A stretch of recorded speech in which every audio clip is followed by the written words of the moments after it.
बिस्मिल्लाहिर्रहमानिर्रहीम। अस्सलाम वालेकुम नाज़रीन, आप यूट्यूब चैनल देख रहे हैं। मैं इमरान खान हूँ। नाज़रीन, वजाहत सईद खान साहब जो एक जर्नलिस्ट हैं, पाकिस्तान में बड़ा लंबा अरसा काम करते रहे हैं। हालात की वजह से, मिलिट्री एस्टेब्लिशमेंट के गुस्से की वजह से वो अमेरिका में रहते हैं।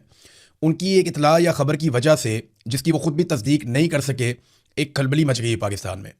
और उन्होंने एक ऐसी खबर दी कि जिसके असरात बड़े गहरे हो सकते हैं। यानी कन्फर्मेशन उन्होंने नहीं की। वो ये खुद कह रहे हैं अपने वीलॉग में कि मैं इसकी कन्फर्मेशन नहीं कर सकता, लेकिन वो ये भी कह रहे हैं कि उन्हें GHQ के 3 सीनियर अफसरान, जो फ़ौजी अफसरान हैं, उनके ज़रिए से वो ख़बर मिली है। और ख़बर खुदा ना खास्ता ये है कि इमरान खान साहब की जान को नुकसान हो गया है। अब ये बात उन्होंने जो बोली वो अंग्रेज़ी में बोली।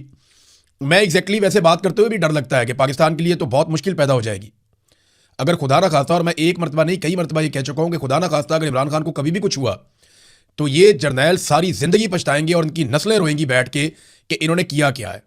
ये इतना आसान नहीं होगा। ये पाकिस्तान है, मिस्र नहीं है कि जहाँ पे उन्होंने मुर्सी को मार दिया और उसके बाद वो मिस्र के लोग जो है वो आज भी नहीं भूले। उनका जब दाव लगेगा वो वापस आएंगे। लेकिन पाकिस्तान के अंदर लोग इसको कभी भी बर्दाश्त नहीं करेंगे। ये वैसे कहते हैं निजी मीटिंग में, महफिलों के अंदर, हर जगह पे कि देखें जी, इमरान खान को गोली लगी थी तब भी तो 1 लाख 1.5 लाख बंदा बाहर निकला था, इससे ज़्यादा बंदे आए नहीं पूरे पाकिस्तान में। तो इमरान खान को गोली लगी तो तब लोगों ने क्या कर लिया था? भाई, लोगों को पहली खबर फौरी तौर पर मिल गई थी कि इमरान खान सब जख्मी हुए हैं और लोग फौरी तौर पर उनके लिए दुआएं कर रहे थे।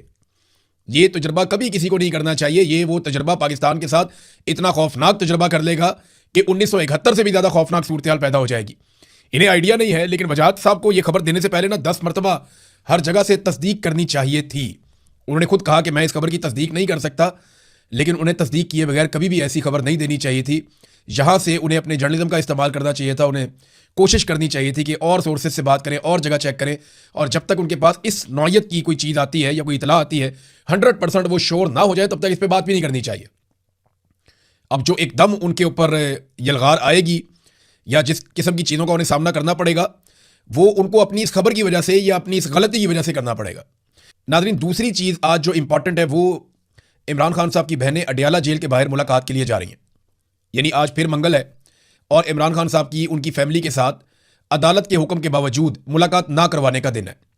एक बात आप सारे अपने जहन में रखिए कि आज तक इमरान खान साहब के साथ जो कुछ भी हुआ वो आसिम मुनीर साहब ने किया है, और उसके पीछे सबसे बड़ी ख्वाहिश नवाज शरीफ की है।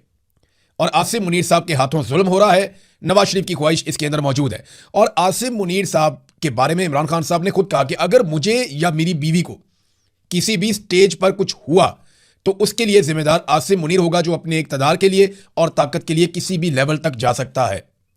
देखें मसला कहां पे है। मैं आपको ना माजी की 2 कटिंग्स दिखाता हूं। ये देखें आप, डील करो जान छुड़ाओ। ये अखबार के अंदर जो है वो मेन हेडिंग छपी थी, डील करो जान छुड़वाओ। मां का नवाज शरीफ को हुक्म। नवाज शरीफ की वालदा की जानिब से यह हुक्म अखबारात की फ्रंट पेज के ऊपर मेन हेडलाइन में छापा गया कि डील करो जान छुड़ाओ।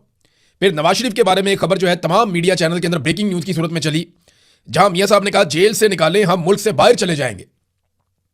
ये मुशर्रफ के साथ भी अरब ममालिक के जरिए से डील करके पाकिस्तान से बाहर चले गए थे। इमरान खान साहब के दौर में भी जनरल बाजवा से डील करके, और जनरल फैज हमीद ने इनको निकाला था। जनरल फैज हमीद से नवाज शरीफ ने खुद अपनी फैमिली के जरिए से और खुद दरखास्त की थी, और आगे से सिर्फ एक शर्त रखी गई थी कि मरियम नवाज का ट्विटर और मुंह बंद करवाएं। तो फिर 6 महीने तक ना मरियम नवाज के मुंह से चू निकली थी और ना इनके ट्विटर से कोई ट्वीट हुआ था, और फिर नवाज शरीफ साहब को पाकिस्तान से बाहर भिजवा दिया गया था। आपको याद है ना, हमें सारी चीजें याद है कैसे ये लोग डील करके निकले थे। अब ये जो डील करने वाले हैं ना, इनको हमेशा मिलिट्री एस्टेब्लिशमेंट ने इस तरह के लोगों को डील किया, उनको लीडर से तो वास्ता ही नहीं पड़ा। एक आदमी ने लीडर बनने की कोशिश की, उसको इन्होंने कत्ल कर दिया था। दूसरे के साथ लड़ाई में इन्होंने मुल्क तोड़ दिया था। एक को अल्लाह ने जिंदगी की मोहलत ही नहीं दी, कायदे आजम को, उनको इन्होंने शुरू में काबू कर लिया, किसी को समझ ही नहीं आई। फातिमा जना को इन्होंने जिस तरह कत्ल किया, जिस तरह बदनाम किया, वो आपके सामने है। जो कुछ एक डिक्टेटर ने उनके साथ किया। फिर जुल्फिकार जी भुट्टो लीडर बनता जा रहा था, उसे कत्ल कर दिया गया। फिर शेख मुजीब से लड़ते लड़ते इन्होंने मुल्क ही तोड़ दिया, और आज इनको सामना एक लीडर के साथ है। इनकी प्रैक्टिस हुई है नवाज शरीफ की और आसिफ अली जरदारी की, और मुकाबले में आ गया इमरान खान। वो जेल के अंदर 3 साल के बाद क्या कहता है, जरा सुने। वो ये कहता है कि मुझे डरा हुआ देखना इनकी हसरत रह जाएगी। आसिम मुनीर साहब, आप बाहर मौजूद होकर पाकिस्तान के आर्मी चीफ फील्ड मार्शल होने के बावजूद इस्तिस्ना ले रहे हैं। यहां से पता चलता है कि आपके दिमाग में क्या चल रहा है। और वो जेल में बैठकर कह रहा है कि मुझे डरा हुआ देखना तुम्हारी हसरत रह जाएगी। ये फर्क है। ऐसे आदमी से पाला नहीं पड़ा था पहले। वो ये कहता है कि मैं मर जाऊंगा मगर यजीद के सामने बैत नहीं करूंगा। यजीद तो कब का मर गया, लेकिन हर दौर का एक यजीद होता है। तो इमरान खान साहब, इनको यजीद मान के जालिम मानकर चल रहे हैं और वो ये कहते हैं कि मैं जालिम के सामने, यजीद के सामने बैत नहीं करूंगा, मैं मौत को पसंद करूंगा और आखिरी सांस और खून के आखिरी कतरे तक लड़ूंगा, मैं अकेला रह गया तब भी लड़ूंगा। ये इमरान खान साहब ने कहा और उनका एक बड़ा मशहूर जुमला है जिसे लोग शायद बहुत दहाइयों तक, शायद सदियों तक याद रख सकते हैं कि हारता वो है जो हार मान लेता है। जो दिमागी तौर पे हार जाता है वो हार जाता है और इमरान खान असाब की लड़ाई में इनसे हारने वाला नहीं है। ये मैं एक मरतबा नहीं, कई मरतबा कह चुका हूं। तो इमरान खान साहब की बहनों से मुलाकात करवाएं। रोजाना एक नई अफवाह आती है, कभी आती है जनाब कि उनकी तबीयत ज्यादा खराब हो गई है, कभी आती है कि एक आंख बिल्कुल ज़ाया हो गई है, कभी कोई और खबर आती है, कभी 1, 2, 3 और खबरें फैलाई भी जाती हैं। बाद औक़ात सोर्सेज से जर्नलिस्ट बड़ी मेहनत करके खबर निकालते हैं, बाद औक़ात खबर जानबूझकर भी फैला दी जाती है। तो इस सारे माहौल में एक क्यास पैदा हो रहा है, एक बेचैनी पैदा हो रही है। तो जिद है हाफिज आसिम मुनीर साहब की, वो अपनी जिद खत्म करें, इमरान खान साहब की उनकी फैमिली से मुलाकात करवा दें। इसमें कबाहत और प्रॉब्लम क्या है, मुलाकात करवाएं ताकि अफवाहों का ये सिलसिला खत्म हो जाए। और आज मौका है मुलाकात करवाने का, आज तो मुलाकात करवा देनी चाहिए। लेकिन राणा सनाउल्लाह ने कहा कि आज तो दूर की बात है, जुमेरात को भी इनकी मुलाकात नहीं होगी। मुझे नहीं लगता मुलाकात होगी, ये इनकी टोटल औकात है। ये एहसन इकबाल का एक स्टेटमेंट मैं आपके सामने रखता हूं। देखिए, मैंने आपको ना अक्सर कहा कि ये स्टेटमेंट संभाल के रखना है, बाद में काम आएगा। कई बयानात मरियम नवाज ने दिए हुए, कई नवाज शरीफ ने दिए हुए, राणा सनाउल्लाह ने दिए हुए, बाकी लोगों ने बयानात दिए हुए, बिलावल ने भी बयानात दिए हुए, जरदारी ने भी बयानात, इन सब ने बयानात दिए हुए। संभाल के रखने आपने, क्योंकि इन पे बुरा वक्त आएगा ना तो हम इनको निकाल निकाल कर दिखाएंगे। वो स्टेटमेंट एहसन इकबाल का ये स्टेटमेंट है, ये मैं आपको दिखा रहा हूं। इमरान खान की सेहत के बारे में किसी को तशवीश नहीं होनी चाहिए कि इससे किसी भी किस्म की कोई नरमी रवा रखी जाएगी। यानी इमरान खान साहब से नरमी कोई नहीं होगी, सेहत के हवाले से किसी को तशवीश नहीं होनी चाहिए। यानी तशवीश नहीं होनी चाहिए कि इससे कोई नरमी रवा रखी जाएगी। ये अपनी बारी कितने जालिम हो गए हैं, बस ये रिकॉर्ड के ऊपर आप चीजें रखें, क्योंकि बारी बारी सबकी बारी, इनकी बारी आएगी, मिलिट्री एस्टेब्लिशमेंट की भी बारी आएगी। जो उन्होंने पाकिस्तान के अंदर एक मौज लगाई हुई है ना, ये हमेशा नहीं रहेगी। ये आज नहीं, साल 2, 4, 10 साल, ये जब भी मामला खत्म होगा ना, झोलियां उठा उठा के उस दौर के अफसरान बददुआएं देंगे इन सारों को जिन्होंने कौम के अंदर नफरत का ये बीज बोया है। इमरान खान साहब की बहनें गई मुलाकात करवाने के लिए, मुझे नहीं लगता कि आज भी मुलाकात होगी, क्योंकि आज मुलाकात ना करवाने का दिन। अदालत ने कहा मुलाकात करवाओ, नहीं करवाते। अदालत ने कहा उन्हें हकूक दो उनके, नहीं देते। अदालत ने कहा उनका इलाज करवाओ, उनके अपने डॉक्टरों से मिलवाओ, नहीं मिलवाते। अदालत के तमाम अहकामात को बूट की नोक के ऊपर रखते हैं और इसके लिए इन्होंने अदालतें ही तबाह कर दी हैं। बहरहाल अब तहरीक करीब आ रही है। ये फैसला तो पाकिस्तान तहरीक इंसाफ ने करना है कि उन्होंने पूरा मुल्क बंद करना है या इस्लामाबाद की तरफ मार्च करना है। देखिए, माजी में कई मरतबा पाकिस्तान तहरीक इंसाफ ने इस्लामाबाद की तरफ मार्च किया है, वो फार्मूला काम नहीं किया। ये डी चौक तक पहुंचे जरूर, लेकिन वहां पे रुक नहीं सके।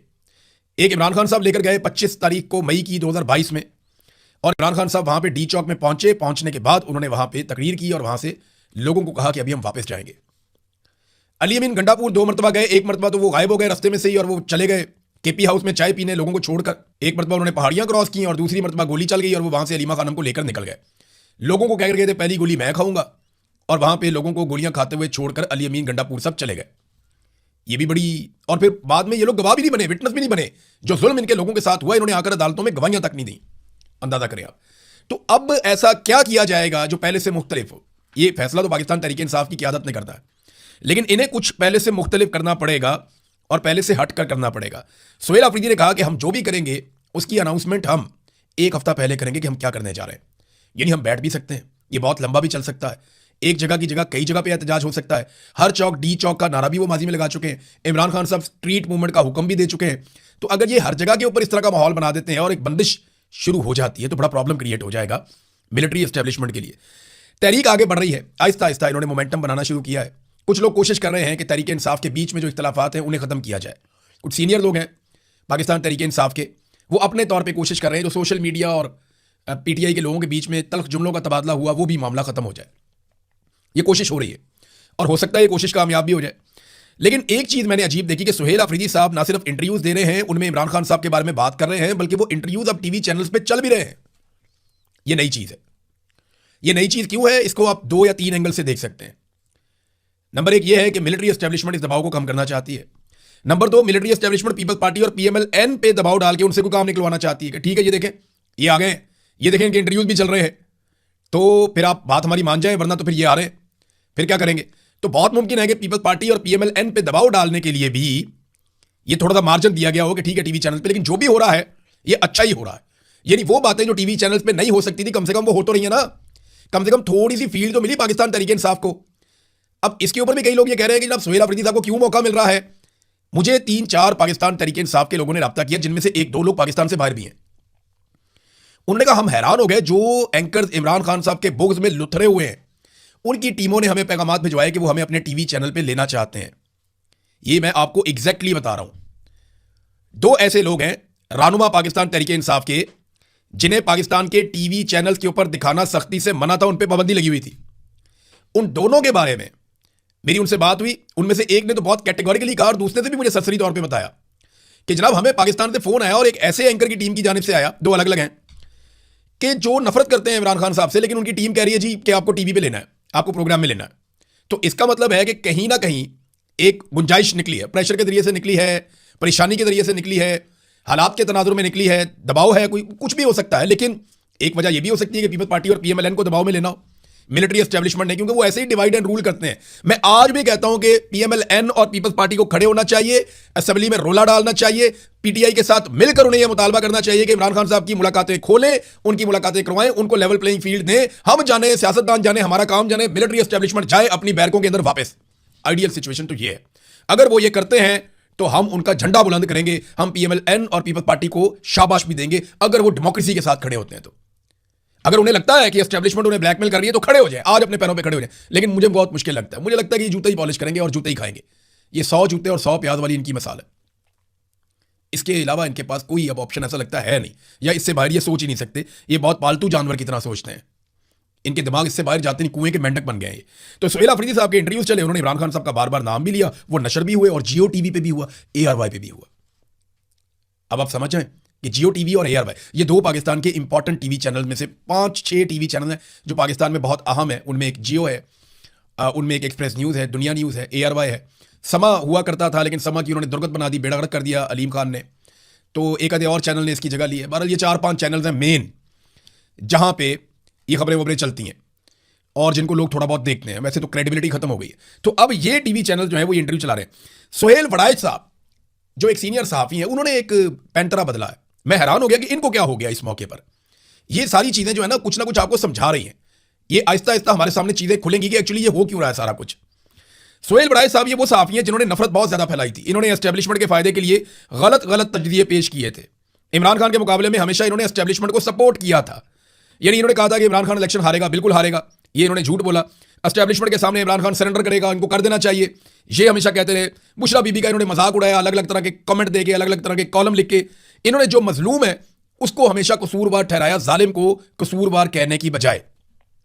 यानी सुहेल वड़ाइच के आप बेशुमार कॉलम्स, बहुत सारी तहरीरें आप उठाकर देखें तो वो जालिम जो है ना उसको कुछ नहीं कह रहे, वो मजलूम को कसूरवार कह रहे हैं कि तू मार क्यों खा रहा है। और इसके ऊपर मैं कई मरतबा तनकीद भी कर चुका हूं। लेकिन अब उन्होंने एकदम तेज तरीन इंटरव्यूज देना शुरू कर दिए और इन इंटरव्यूज में उन्होंने खुद को निस्बतन इमरान खान का हमदर्द साबित करने की कोशिशें शुरू कर दी हैं। ऐसा क्यों हुआ? इसके भी 2 रीजन हो सकते हैं। या तो वड़ाइच साहब को वो तब्दीली नजर आना शुरू हो गई है जो मुस्तकबिल करीब में आ जाएगी, आज नहीं आएगी तो कल आ जाएगी, कभी ना कभी तो आ ही जाएगी। या वड़ाइच साहब जो है वो जरदारी साहब की हमदर्दी में ये कर रहे हैं। मेरी बात याद रखिएगा कि सुहेल वड़ाइच साहब के नवाज शरीफ के साथ कतई तौर पर कोई हमदर्दी या ताल्लुक नहीं है, ये धोखा देते हैं हमेशा। सुहेल वड़ाइच साहब का जो ताल्लुक है वो आसिफ अली जरदारी के साथ है। ये आपको मैं बता रहा हूं कि वड़ाइच साहब क्या करेंगे, बड़ी कामयाबी से ना इमरान खान के खिलाफ एक वीलॉग कर देंगे या कोई प्रोग्राम कर देंगे या कमेंट दे देंगे या कॉलम लिख देंगे, फिर नवाज शरीफ के खिलाफ भी कर देंगे। तो इससे ये बैलेंस करने की कोशिश करते हैं। लेकिन गौर कीजिएगा, ये हमेशा जरदारी को और बिलावल को सपोर्ट करेंगे, हमेशा पीपल्स पार्टी को सपोर्ट करेंगे। तो कुछ ऐसे जर्नलिस्ट हैं जो पीपल्स पार्टी के लिए कहीं ना कहीं रास्ता निकालते रहते हैं, उनमें सुहेल वड़ाइच साहब भी एक है। तो सुहेल वड़ाइच साहब जो है ना, क्योंकि जरदारी साहब आजकल हॉट वाटर्स में थे और अदलिया वाले मामला में गुस्से में है, बिलावल भी गुस्से में है कि हमारे साथ आज़ाद कश्मीर में अच्छा काम नहीं हुआ, रोला शोला भी उनका पड़ा हुआ है। तो हो सकता है कि वड़ाइच साहब इस वजह से भी दबाव डालने के लिए थोड़ा सा इमरान खान की हमदर्दी में आए हों। लेकिन ऐन मुमकिन है कि उन्हें भी जो नवश्ता दीवार है वो नजर आना शुरू हो गया हो। देखिए, उन्होंने एक और बात की सुहेल वड़ाइच ने जो बात दुरुस्त नहीं है, मैं उसका क्योंकि गवाह हूं मैं इसलिए कह रहा हूं। वो कहते नहीं 2-3 मरतबा इमरान खान साहब से हम मिले 9 मई से पहले और हमने उनसे कहा कि जनाब ये जनाब महादराई से आप गुरेज करें, मैंने मना किया नहीं, ऐसा नहीं हुआ। मैं मौजूद था एक मीटिंग में, दूसरी में एक और भी दोस्त हमारे वो भी मौजूद थे, उनसे भी मेरी बात हुई। ये वड़ाइच साहब वहां पे इसलिए नहीं जाते थे, ये सियासतदानों की बातचीत के लिए एक माहौल बनाना चाहते थे। ये 3-4 सीनियर सहाफियों ने एक टीम बनाई हुई थी, ये जा के लोगों को मिलते थे, ना माहौल बनाओ, सियासतदान आपस में बातचीत करें। और इमरान खान साहब ने मेरे सामने 3-4 चीजों के ऊपर इन तमाम सहाफियों को कहा कि जाकर नवाज शरीफ से बात करो, जरदारी से बात करो, अगर वो इसके ऊपर आमादा होते हैं और शुरू करते हैं तो मैं इस पर पूरा साथ दूंगा। कौन सी चीजें थी? नंबर 1, पाकिस्तान की फौज का सियासत से किरदार हमेशा के लिए खत्म किया जाए, शफाफ इंतखाबात का एक तरीका राइज किया जाए। मईशत और एहतसाब के हवाले से इमरान खान साहब बात करते थे कि इन चीजों के ऊपर मैं एक उनके साथ मिसाक करने पर मैं राजी हूं, मैं ये करना चाहता हूं, जाओ जाकर उनसे बात करो, वो इसको शुरू करें, वो गवर्नमेंट में है, मैं उनका साथ दूं। लेकिन आपको पता है नवाज शरीफ साहब के दिमाग को तो इक्तदार चढ़ा हुआ था, उनको तो बदला लेना था, और उन्होंने बदला लेके अपनी और अपने पूरे खानदान की सियासत को बर्बाद कर दिया। तो नाज़रीन, इस वीलॉग में अब तक के लिए इतना ही। अपना ख्याल रखिएगा, अपने चैनल का भी। अल्लाह हाफिज।